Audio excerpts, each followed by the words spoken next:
বাদ যাবে না কি শিশু মোবাইল ভাঙা হবে। স্যার আপনি এটা কি করলেন? এটা তো আমার নতুন ফোন ছিল। আপনি আমার নতুন ফোন ভেঙে ফেলছেন। এই ভাঙা ফোন নিয়ে বাড়িতে গেলে বাবা মাকে দেরি করে দিবে। শান্ত হো, আমি দেখতেছি ব্যাপারটা। তোমরা সবাই শান্ত হো। আপনি আমি কি করবো? আপনি এতগুলো ফোন কেমনে ভাঙলেন? ওরা যখন বাসায় যাবে, বাসায় গিয়ে তো বাপ মারা তো মাইর খাবে।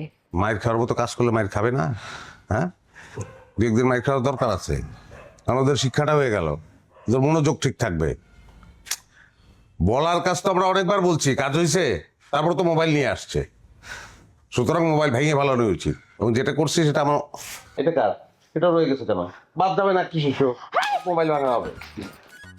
স্যার আপনি এটা কি করলেন? এটা তো আমার নতুন ফোন ছিল। আপনি আমার নতুন ফোন ভেঙে ফেলছেন। এইটা অসুবিধা নাই কোনো। এখানে কেন রাখছেন?